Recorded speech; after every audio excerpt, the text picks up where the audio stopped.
Class 9-এর দ্বিতীয় unit test পরীক্ষার অঙ্কের একটি নমুনা প্রশ্নপত্র নিয়ে আলোচনা করব। দ্বিতীয় পরীক্ষায় অঙ্কে নাম্বার থাকবে 40, সময় থাকবে 1.5 ঘন্টা। এবার চলো প্রশ্নপত্র নিয়ে আলোচনা করি। 1 নম্বর দেখো, একে বলা হচ্ছে সমান পরিসীমা বিশিষ্ট একটি বর্গক্ষেত্র এবং একটি আয়তক্ষেত্রের ক্ষেত্রফল যথাক্রমে এস এবং আর হলে a equals to দেখো s equals to r, b s greater than r, c s less than r, d s not equals to r। এবার অ্যানালাইসিস করে বুঝবো। দেখো বর্গক্ষেত্র মানে কি, যার 4টি বাহুই হচ্ছে কি সমান, তাকে আমরা বলবো কি বর্গক্ষেত্র। এবার চিন্তা করো যে প্রত্যেকটা বাহুকে আমরা 10 করে চিন্তা করলাম। ওকে, 4টি বাহু সমান, তাহলে পরিসীমাটা কি হবে? দেখো 4 ইন্টু লিখবো বাহু, ঠিক? তাহলে 4 10 কে 40 হবে তার পরিসীমা, রাইট? এবার যদি আমরা বলি যে এর এরিয়াটা কত, তাহলে অবশ্যই আমরা বলবো যে বাহু স্কোয়ার। এরিয়া বলতে ক্ষেত্রফল, বাহু স্কোয়ার বলতে 10 এর স্কোয়ার। 10 এর স্কোয়ার মানে কি 10 10 কে কি হবে বলো? 100 হয়ে যাবে, ঠিক? 100 স্কোয়ার ইউনিট। এবার নেক্সট আমি যদি বলি যে এই যে আয়তক্ষেত্র, একটা আয়তক্ষেত্র, চলো ছবি আঁকি, একদম ডিটেলস বুঝবো অ্যানালাইসিস করে করে। এই হচ্ছে একটা আয়তক্ষেত্র, এর প্রস্থটা হচ্ছে, ধরো তো আমি চিন্তা করলাম যে প্রস্থ হচ্ছে 8 আর দৈর্ঘ্য হচ্ছে কি বলতো 12। তাহলে এই ক্ষেত্রে যদি এর পরিসীমা চিন্তা করি তাহলে কি হবে? 2 ইন্টু দৈর্ঘ্য প্লাস প্রস্থ। তাহলে দৈর্ঘ্য কত আছে? 12 আর প্রস্থ আছে কত বলো? 8। তাহলে এখানে কাউন্টিং করলে 2 মাল্টিপল 20 ইকুয়ালস টু কত আসছে আমাদের? 40। তার মানে এখানে দেখো 40, চলো কালার চেঞ্জ করে দিই, তোমার বুঝতে অসুবিধা হবে। দেখো এরিয়া তো এখানে যে পরিসীমা যেটা আছে সেটা হচ্ছে, দেখো এক্ষেত্রে বর্গক্ষেত্রের পরিসীমা আর আয়তক্ষেত্রের পরিসীমা কিন্তু ইকুয়াল। দেখো এটারও 40 আসছে, এটাও 40 আসছে। এবার গল্পটা হচ্ছে কি, এই যে আয়তক্ষেত্র আছে এরিয়াটা কি? এরিয়া বলতে ক্ষেত্রফল কি হবে? তাহলে ক্ষেত্রফলের ফর্মুলা আমরা কি জানি যে বাহু গুণ কি বলি দৈর্ঘ্য গুণ প্রস্থ। তাহলে এখানে দৈর্ঘ্য বলতে কত হবে? 12 আর প্রস্থ বলতে 8। তাহলে 8 বরং কত? 96। এবার চিন্তা করো এই যে 96 সংখ্যাটা কিন্তু কম, কার থেকে কম? 100 থেকে কম। তাহলে এখানে বড়টাকে অবশ্যই বড় হচ্ছে বর্গক্ষেত্র। তাহলে আমরা এখান থেকে বুঝলাম যে এক্ষেত্রে বর্গক্ষেত্র বড়। এবার বর্গক্ষেত্র মানে হচ্ছে এই যে এস, তাহলে এসটা বড় হবে, কার থেকে বড় হবে? আর এর থেকে বড় হবে। তার মানে কন্ডিশন নাম্বার আমাদের কি হচ্ছে ভাবো? কন্ডিশন আমাদের কি হচ্ছে? দেখো বি নাম্বার কন্ডিশন হচ্ছে সঠিক, তাই না? আমি একটা লজিক এক্ষেত্রে তোমাকে দিলাম, এইভাবে বুঝে বুঝে অঙ্ক করো, সোজা লাগবে। দেখো আমাদের এস গ্রেটার দেন আর হলো, বি নাম্বার অপশন। নেক্সট প্রশ্ন, নিম্নলিখিত জ্যামিতিক চিত্রগুলির কোনটি কর্ণদ্বয়ের দৈর্ঘ্য সমান? অবশ্যই আমরা প্রশ্ন দেখেই বলবো যে এই ক্ষেত্রে আয়তাকার চিত্রের হবে, অর্থাৎ অ্যান্সার হবে আয়তাকার চিত্র। এবার গল্পটা হচ্ছে যে আয়তাকার চিত্রের ক্ষেত্রেই কেন কর্ণদ্বয় সমান হবে? তুমি চিন্তা করো যে আয়তাকার চিত্রের ক্ষেত্রে আমরা কি পাই নর্মালি। চলো বাকি যে কন্ডিশনগুলো আছে, রম্বস, রম্বস মানে কি? অনেকটা কাইটসের মতো বা ঘুড়ির মতো। এই হচ্ছে আমরা একটা রম্বস চিন্তা করলাম। দেখো অত ভালো ছবি হলো না, তো এটা একটা বাহু আর এটা একটা বাহু তো না, এটা হচ্ছে একটা কর্ণ, এটা হচ্ছে একটা কর্ণ আর এটা আর একটা কর্ণ। তো দেখে ছবিতে বোঝা যাচ্ছে যে একটা কর্ণ কিন্তু আরেকটা কর্ণ থেকে বড় হবে, অর্থাৎ এই ক্ষেত্রে বলতে পারি যে এই কর্ণটা এটা থেকে কিন্তু বড় হবে। ডিফারেন্স লেভেলের ছবি আঁকা যেতে পারে। এবার ট্র্যাপিজিয়াম চিন্তা করলে এটা হচ্ছে একটা ট্র্যাপিজিয়াম। ওকে, এবার তুমি চিন্তা করো এর ক্ষেত্রে কর্ণদ্বয় কি হচ্ছে, ডিটেলস অ্যানালাইসিস করবো, অঙ্ক সোজা মনে হবে। দেখো এটা একটা কর্ণ, এটা একটা কর্ণ, কর্ণ দুটো দেখে মনে হচ্ছে যে সমান অসমানের একটা প্রবলেম মনে হচ্ছে। দেখো ছবিটা দেখে কিন্তু বলা হচ্ছে না সমান। দেখো ট্রাপিজিয়ামের আরও কিছু আমি ছবি আঁকতে পারি, একদম ক্লিয়ার কনসেপ্ট করতে হবে, তাহলে তো অঙ্ক মজা লাগবে না, তাহলে ভয় লাগবে তো। এবার দেখো এই ক্ষেত্রে এরকম একটা ছবি আঁকলাম। দেখো এটার ছবি মানে এই যে কর্ণ আর এই কর্ণ দুটো কি সমান মনে হচ্ছে? কোনটা কর্ণ বলো তো? দেখো একদম ক্লিয়ার কনসেপ্ট বুঝো, এটা একটা কর্ণ, এটা একটা কর্ণ, তাহলে কর্ণ দুটো কিন্তু সমান না। এবার আয়তাকার চিত্র মানে কি? এটা হচ্ছে একটা আয়তক্ষেত্র। দেখো এই যদি একটা আয়তক্ষেত্র হয় তাহলে এই কর্ণটা আর এই কর্ণটা কিন্তু সমান, তাই তো? মানে এই কর্ণটা আর এই কর্ণটা সমান, তার মানে একমাত্র আয়তাকার চিত্রটি কিন্তু সমান হচ্ছে। এরকম অঙ্ক যদি বুঝে বুঝে করো প্রত্যেকটা অঙ্ক সোজা মনে হবে। ক্লাস 9-এর অঙ্ক সোজা যদি তুমি ভালো করে বুঝতে পারো, একদম সহজ করে বুঝো তো দেখবা সব ভালো লাগবে। রিল্যাক্স বেটা রিল্যাক্স, সব সোজা। দেখো এবার 3 নম্বর, যদি x,4 বিন্দুটির মূল বিন্দু থেকে দূরত্ব 5 একক হয় তাহলে x এর মান কোনটি হবে? +-4। তারপর দেখো বিতে আছে +-5, সিতে আছে +-3 আর ডিতে আছে কোনোটাই নয়। এবার গল্পটা হচ্ছে এর মধ্যে কোনটা হবে? অবশ্যই সি নম্বর অপশনটা হবে, কিন্তু কিভাবে? চলো এবার আমরা সলভ করে বুঝি। দেখো প্রথমত মূল বিন্দুটির স্থানাঙ্ক 0 0, এই বিন্দুর স্থানাঙ্ক x,4 আর বি বিন্দুর স্থানাঙ্ক 0,0। তাহলে x, দেখো এখানে লক্ষ্য করার মতো বিষয়, দুটো পয়েন্ট এখানে আসছে, ফোকাস করো, এই দেখো ফোকাস করো এ আর বি, এই দুটোর মধ্যে দূরত্ব এবি বের করবো। দেখো এবি আমাদের এই ফর্মুলা ছিল x-x1² বা x2-x1² বা x1-x2², এটা লিখলেই হলো। আর এটা কি y-y2² বা y2-y1², যেহেতু স্কোয়ার ফর্ম আছে লিখতে পারি। তো ফর্মেশনে আমরা কী করলাম, ফর্মেশন নাম্বারগুলো বসাই দিলাম, অর্থাৎ মানগুলো বসাই দিলাম, দেওয়ার পরে দেখো এই যে এক্স এই ফর্মেশন আসছে, একদম সিম্পল অঙ্ক। এবার দেখো অ্যাকর্ডিং টু দ্য কোশ্চেন বা এটিকেও লিখতে পারো যে a = 5। তুমি ভাবতে পারো যে দাদা এত বড় কোনো কেন করছো তুমি? দেখো অঙ্কটা অনেক সময় এই প্রশ্নটা 2 নম্বর আকারেও দেয়, ঠিক আছে, আমি অঙ্কটা বড় করে দিলাম যে তোমার যেভাবে আসুক, যদি এই টাইপের কোনো কোশ্চেন আসে যেন তুমি বুঝতে পারো, আর বড় করলাম যেন তুমি ভালো করে অঙ্কের কনসেপ্ট যেটা আছে সেই কনসেপ্ট যেন তোমার কাছে একদম সঠিকভাবে বুঝতে পারো। হয়তো প্যাটার্ন চেঞ্জ হতে পারে, তাই না? তো এবি ইকুয়ালস টু 5 হলো, তো এক্স মাইনাস 0 প্লাস 16, এটার মানে তো দেওয়া আছে 5। তো এখান থেকে আমরা সলিউশন বের করবো। দেখো একদম সিম্পল ওয়েতে সলিউশন বের করলাম। আচ্ছা দেখো, এটা 4 নম্বর চ্যাপ্টারের অঙ্ক। 4 নম্বর চ্যাপ্টারে একটা ওয়ান শট ভিডিও আছে, আমার একদম ডিটেলস অ্যানালাইজ করা আছে, অবশ্যই খেয়াল করবে। এখান থেকে ক্যালকুলেশন করার পর দেখো একদম এক্সের মান আসছে কত, প্লাস মাইনাস 3, বাস এটাই কিন্তু আমাদের অ্যান্সার হয়ে গেল। এটাকে তুমি আরও প্রসেসে করতে পারো, এই প্রসেসে পুরোটারে দেখবা তাও একটা আসবে কি এইরকম একটা ফর্মেশন, একটা প্লাস 3 আসছে, একটা মাইনাস 3 আসছে, এই ফর্মেশনটা তুমি করতে পারো। তো যেভাবেই করো না কেন দেখো প্লাস মাইনাস 3 কিন্তু আসছে দুটো প্রসেসেই। চলো নেক্সট অঙ্কে যাচ্ছি, একদম সোজা একটা অঙ্ক। 4 নম্বর দেখো, একটি ঘড়ির ঘন্টার কাঁটা ও মিনিটের কাঁটার গতিবেগের অনুপাত, এতে আছে 1:12, বিতে আছে 12:1, সিতে আছে 1:12 আর দিতে আছে 12:1। লক্ষ্য করো এক্ষেত্রে এই যে দেখো ঘন্টার কাঁটা, মানে ঘন্টার কাঁটা একটা ঘড়ি যদি আমি চিন্তা করি, তাই না? তাহলে ঘন্টার কাঁটা কী হবে, সব থেকে কম যাবে। সব থেকে কে দৌড়ায়, মিনিটের কাঁটা? না না না, মিনিটের কাঁটা না, কে দৌড়ায়, সেকেন্ডের কাঁটা সব থেকে বেশি দৌড়ায়। দেখো 1 মিনিটে একটা সেকেন্ডের কাঁটা 60, মানে টোটাল সার্কেলটা কমপ্লিট করে, তাহলে সব থেকে বেশি তো ঘুরে এ, তাই কি না? তাহলে অবশ্যই এখানকার সঠিক উত্তরটা হবে কী হবে বলো তো, এ নাম্বার 1:12। কিন্তু কেন হবে, চলো এবার আমরা অ্যানালাইসিসটা বুঝি।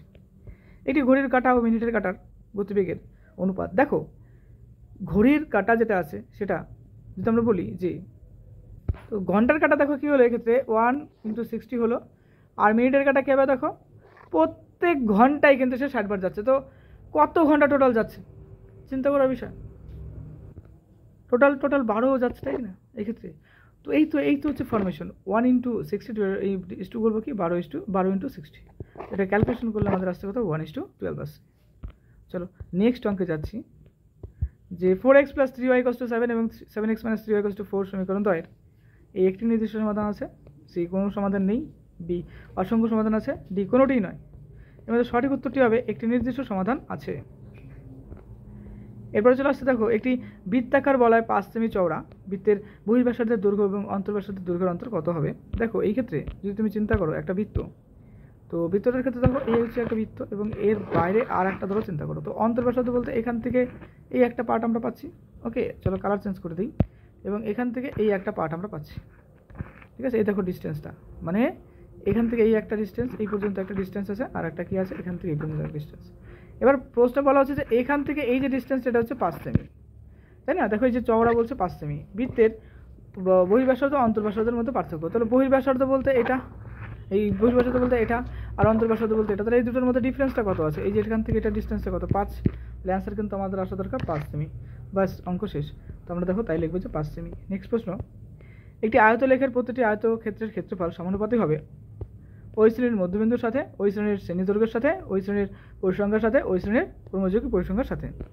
দেখো অ্যান্সার হবে যে ওই শ্রেণীর পরিসংখ্যার সাথে। নেক্সট, একটি পরিসংখ্যা বিভাজন তালিকায় একটি শ্রেণীর মধ্যবিন্দু 10 এবং প্রতিটি শ্রেণীর শ্রেণীদৈর্ঘ্য 6, শ্রেণীটির নিম্নসীমা কত হবে। দেখো অপশনে আছে অনেকগুলো, যে 6 আছে, 7 আছে, 8 আছে, 12 আছে।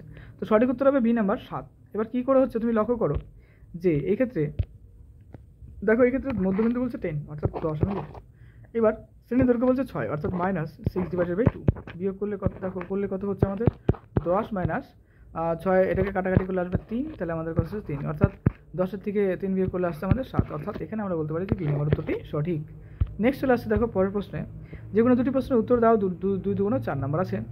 1 নম্বরে একটি ঘড়ির মিনিটের কাঁটার দৈর্ঘ্য 7 সেমি, 90 ডিগ্রি কোণ, ঘুরতে মিনিটের কাঁটা কত দৈর্ঘ্য ঘুরবে। তো প্রথমত চলো আমরা ছবিটা বুঝি যে এক্ষেত্রে কী হচ্ছে। এই যদি একটা ঘড়ি হয় তাহলে দেখো এখান থেকে এই যে ডিস্টেন্সটা, এখান থেকে যে ডিস্টেন্সটা তুমি চিন্তা করো, এই যে এক্ষেত্রে কোণ উৎপন্ন করছে কিন্তু 90 ডিগ্রি, ঠিক কি না বলো? এইবার একটা একটা একটা একটা ঘড়ি চিন্তা করলে এরকম 4টে কোয়াড্রেন্ট পাবো, এই দেখো এটা 90, এটা 90, এটা 90, এটা 90, টোটাল কত, টোটাল 360। তাহলে বুঝলাম যে এখানে 4 কোয়াড্রেন্টের মধ্যে একটা কোয়াড্রেন্ট বাস এই কোয়াড্রেন্টের কথা বলছে, বুঝতে পারছো তো? তো এখানে হচ্ছে মিনিটের কাঁটা দৈর্ঘ্য কত, 7, অর্থাৎ এটা কনসেপ্ট ক্লিয়ার। তো দেখো একটা বৃত্ত ছিল, সেই বৃত্তটাকে 4টে খণ্ড করলাম, তাই না? একটা বৃত্ত ছিল, সেই বৃত্তটাকে 4টে খণ্ড করলাম, অর্থাৎ এক্ষেত্রে টোটাল বৃত্তটাকে আমরা 4 কোয়াড্রেন্ট করলাম। তাহলে বৃত্তের পরিধি কি হয়, 2πr হয়, এবং সেটাকে আমরা 4 দিয়ে ভাগ করবো, বাস এটাই কিন্তু আমাদের অঙ্ক। জাস্ট আর এর মান বসিয়ে দেবো 7, আর 4 দিয়ে ভাগ করবো, যেটা আসবে সেটাই আমাদের অ্যান্সার। দেখো চলো আমরা তাই করবো। দেখো এখানে 90 ডিগ্রি, ঘড়ির মিনিটের কাঁটার ব্যাসার্ধ দেখো এখানে বলছে যে 7 সেমি, 7 সেমি বলছে। এবার অর্থাৎ আর এর মান 7 সেমি, ঘড়িটির মিনিটের কাটার পরিধি হবে 2πr। তো 90 ডিগ্রি কোণ ঘুরতে মিনিটের কাটার দূরত্ব অতিক্রম করবে, দেখো 2πr ডিভাইডেড বাই 4 করলো, তো কাটাকাটি করার পরে 11 সেমি চলে এলো। সব দেখো এদিকে দেখো, লক্ষ্য করো যে এই যে পাই আছে, পাই মানে কি, এই যে পাই মানে কি বলো, পাই মানে হচ্ছে 22/7, ঠিক। তো পায়ের জায়গায় আমরা 22/7 বসালাম, এই দেখো 22/7 বসালাম, এই যে 22, এখানে লিখবো 7, তো এই 7 কাটছে, আর এখানে এটা 4 ছিল, আর এখানে 22 ছিল, কাটাকাটি করলে 11 2 22, আর এখানে 2 পরে থাকছে, এই 2 কেটে গেল, তো লাস্ট আমাদের 11 সেমি হচ্ছে। অর্থাৎ 90 ডিগ্রি কোণ ঘুরতে মিনিটের কাটা 11 সেমি দৈর্ঘ্য ঘুরবে, ব্যাস এটাই কিন্তু আমাদের অ্যান্সার। তারপরে দেখো নেক্সট প্রশ্ন, মূলবিন্দু থেকে 4 ওয়াই বিন্দু দূরত্ব 5 একক হলে ওয়াই এর মান কত? তো আমরা লিখবো মূল বিন্দুর স্থানাঙ্ক 0 0, এই বিন্দুর স্থানাঙ্ক 0 0, তো বি বিন্দুর স্থানাঙ্ক দেখবো -4, ওয়াই। একদম সিম্পল একটা অঙ্ক, দুটো বিন্দুর মধ্যে দূরত্ব অর্থাৎ এ আর বি লিখলাম আমরা। তারপর সূত্রের মধ্যে বসিয়ে দেবো, দেখো A B equals root over of যেটা ছিল আমাদের যে x - x1, বা বলতে পারো তুমি যে x1 - x2 স্কোয়ার, তো এখানে লিখলাম হোল স্কোয়ার, আর y - y2 হোল স্কোয়ার। এই চ্যাপ্টারে আমাদের ডিটেলস ওয়ান শর্ট ভিডিও অবশ্যই খেয়াল করবে, দেখবে সোজা লাগবে। আর এই বি ইকুয়ালস টু কি আছে দেখো 0 + 4 স্কোয়ার, আর এক্ষেত্রে আসছে কি 0 - 4। এবার কথা হচ্ছে কেন মাইনাস, এই হলো দেখো আমাদের স্থানাঙ্কতে মাইনাস ছিল, তাই তো। তো সূত্র থেকে হয় যে এখানে মাইনাস, আর মাইনাস মানে প্লাস, এটা প্লাস হয়ে গেল, তো এখানে 4 4 16, আর এখানে 0 - 4 ওয়াই স্কোয়ার মানে দিস ওয়ান হলো। এবার আমাদের এটা দেওয়া আছে 5, তো আমরা সেটা 5 এর সাথে লিখবো ইকুয়ালি। দেখার পরে দেখো এটা সলিউশন করলে পরে 0 - y = 2 + -3 আসবে, আর 0 - y = 3, আর একটা আমরা পাচ্ছি দেখো দুটো কনসেপ্ট এখানে আমরা করতে পারি, আগের কনসেপ্টও করতে পারি বা এটা ভেঙে ভেঙে করতে পারি। 2 এর মান 3 আসছে, আর একটা এর মান আসছে 3, বাস এটাকে আমরা এইভাবে লিখতে পারি। ওকে, চলো দেখো নেক্সট আমরা যাচ্ছি। তো আমাদের সলিউশন কী বেরোলো দেখো, এখানে সলিউশন বেরোলো কিন্তু এই যে সলিউশন প্লাস মাইনাস ওটা হলো। ওকে, এবার চলো নেক্সট প্রশ্ন, একটি অবিচ্ছিন্ন পরিসংখ্যা বিভাজন তালিকায় একটি শ্রেণীর মধ্যবিন্দু 42 এবং শ্রেণীর দৈর্ঘ্য 10 হলে শ্রেণীটির উচ্চ ও নিম্ন সীমা কত? একদম সিম্পল কনসেপ্ট, লক্ষ্য করো 42 আছে, 42 থেকে আমরা কি করব, এই যে 10/2 এটা একটা করব, এটা একটা কন্ডিশন, আর 42 প্লাস বলবো হচ্ছে কি বলতো 10/2, এটা হচ্ছে 10। হ্যাঁ, তাহলে দেখো 42 আর এদিকে 5 × 10 অর্থাৎ 5 হচ্ছে এখানে, তাহলে আমাদের কত হচ্ছে 5, তাহলে 42 আর 5 কত হচ্ছে বলতো 47, মানে 47 একটা সংখ্যা পেলাম। আর এখানে দেখো একটা আমরা পাচ্ছি 42 মাইনাস পাবো হচ্ছে কি এদিকে 5, তাহলে বিয়োগ করলে করতে আমরা পাচ্ছি 37, অর্থাৎ দুটো সংখ্যা আমরা এখানে পেলাম, একটা হচ্ছে 47, একটা হচ্ছে 47, একটা পেলাম 37, বাস এটাই। কিন্তু আমরা 37 থেকে শুরু হচ্ছে আর আমাদের শেষ হচ্ছে কত বলতো 47 গিয়ে শেষ হচ্ছে, বাস এরকম আমরা কিছুটা কনসেপ্ট পেলাম। চলো এবার অ্যান্সার দেখি কি আসছে আমাদের। শ্রেণীর মধ্যবিন্দু 42, শ্রেণীর দৈর্ঘ্য 10, শ্রেণীটির উচ্চ সীমা 42 দেখো -10, এখানে 37 আসছে, শ্রেণীটির নিম্ন সীমা = 47, তাহলে 37 থেকে 47, অর্থাৎ এটা উচ্চ একটা নিম্ন, বড়টা একটা আর একটা বললাম আমরা। তাহলে এক্ষেত্রে লক্ষ্য করে দেখো যেটা নিম্ন আছে সেটা আছে 37, আর উচ্চ যেটা আছে সেটা হচ্ছে আসছে কত 47, 47। ওকে, চলো নেক্সট প্রশ্নে যাচ্ছি আমরা। যে কোনো 3টি প্রশ্নের উত্তর দাও, দেখো 3 4 12 রয়েছে। প্রথমত 1 নম্বর আছে অমলবাবু একটি ছবি 20% ক্ষতিতে বিক্রয় করলেন, কিন্তু আরও 200 টাকা বেশি মূল্যে বিক্রয় করলে 5% লাভ করতেন। তিনি ছবিটি কত মূল্যে কিনেছিলেন সেটা আমাদের বের করতে হবে। তো দেখো আমরা বলবো যে ধরি ছবিটির কেনা মূল্য ছিল x টাকা, তো 20% ক্ষতির পর মূল্য হবে x মাইনাস ওই যে x × 20%, যেহেতু 20% বলছে তো এইভাবে আমরা লিখবো। তো এটাকে পার্সেন্টেজ করলে আমাদের খুব সিম্পল একটা দেখো ভ্যালু আসবে, x মাইনাস কি বলছে যে x × 20 divide by this one. তো এটাকে আমরা সিম্পলভাবে লসাগু করলে পরে এটার সাথে অর্থাৎ এটার সাথে গুণ হবে, অর্থাৎ এই যে এই পার্টটা এটার সাথে গুণ হলে কী হবে দেখো 100x হলো, আর এদিকে 20x হলো, তো বিয়োগ করলে আমাদের 80x মাইনাস ডিভাইড বাই 100 হবে। আরও 200 টাকা বেশি দামে বিক্রি করা মানে কি এটার সাথে কী হবে আরও 200 টাকা যোগ হবে, তাই না? তো দেখো এই ক্ষেত্রে আমরা তাই লিখবো, এই যে এটা লিখলাম 5% লাভ হলে x টাকা ছবিটির দাম হবে, অর্থাৎ এক্ষেত্রে 5% লাভ হবে মানে কি x + 5 হবে। তো এবার ক্ষেত্রে বলছে যে পার্সেন্টেজের ব্যাপারটা যেহেতু বলছে, তো পার্সেন্টেজের ব্যাপারটা মানে আমরা কি লিখতে পারি যে 5x আরও 5%-এর ব্যাপারটা বলছে এখানে। তো এখানে বলছে যে মাল্টিপল সাইন অফ একটা x হবে, এখানে 5% দিয়ে আমরা চিন্তা করতে পারি। তো আলটিমেটলি কী দাঁড়াচ্ছে দেখো x, অর্থাৎ x প্লাস আমাদের কী আসছে দেখো 5x ডিভাইডেড বাই 100, এটা কিন্তু আমাদের এখানে ক্যালকুলেশনটা হলো। তো সেটাই আমরা এখানে লিখলাম, লেখার পরে দেখো ক্যালকুলেশন আমরা একদম সিম্পলভাবে করবো, করার পরে নেক্সট পার্টে চলে আসছে, দেখো কী আসছে 105x/100 আসছে, এটাকে ক্যালকুলেশন করবো। দেখো প্রশ্ন অনুসারে 105x/100 = 80x plus 80x by 100 plus 200 আসছে, ক্যালকুলেশন করলে পরে এক্ষেত্রে লক্ষ্য করো যে এই যে এই পার্টটার সাথে এই পার্টটা করলে পরে 2000 চলে আসলো, এটা 20000 চলে আসলো, আর এখানে যে সংখ্যাটা আছে 100, এই 100 ভ্যানিশ হয়ে গেলে এক্ষেত্রে কাটাকাটি করে দিচ্ছি, তাহলে 105x আর এদিকে আসছে 80x প্লাস 20000। এবার এক্সগুলোকে একদিকে নিয়ে গেলাম, তো নিয়ে আসলে 25x আসবে। তো দেখো এটাকে আমরা এখন সিম্পলভাবে ক্যালকুলেশন করবো, ক্যালকুলেশনগুলো দেখো আমাদের শুধুমাত্র কী আসবে একটা x = আসবে 800, অর্থাৎ এক্ষেত্রে আমাদের নির্ণয় যে দামটা হবে সেটা কি 800 টাকা। Answer complete. বুঝতে পারলে? এবার চলো নেক্সট প্রশ্নে যাচ্ছি আমরা। নেক্সট প্রশ্নে দেখো বলছে যে মৈনাক একটি রম্বস আকারের রঙিন কার্ড তৈরি করেছে যার পরিসীমা 80 সেমি এবং একটি কর্ণের দৈর্ঘ্য 32 সেমি। কার্ডটির অন্য কর্ণের দৈর্ঘ্য এবং ক্ষেত্রফল হিসাব করে লিখি। তো এবিসিডি রম্বসের পরিসীমা 80 সেমি, তো আমরা একটা ছবি আঁকলাম 20 সেমি। আর এদিকে দেখো, চিন্তা করে দেখো, চারটে তো 20 সেমি হবে। এক্ষেত্রে আমি বলতে চাচ্ছি যে এটার দৈর্ঘ্য এটার দৈর্ঘ্য এটার দৈর্ঘ্য সবই 20 সেমি হবে, কিন্তু মাঝখানে এই যে ডিস্টেন্সটা সেটা কত আছে 16 সেমি। তো দেখো এবি কস্ট 80/4, কেন এক্ষেত্রে চারটের ক্ষেত্রে একটা বেরোবে, তো এই যে 20 সেমিটা বের করলাম আমরা। তো এসি কর্ণ আমাদের কত আছে 32, তাহলে এও যেটা আছে এও আছে 16, যেটা হাফ অফ এটা বেরোচ্ছে।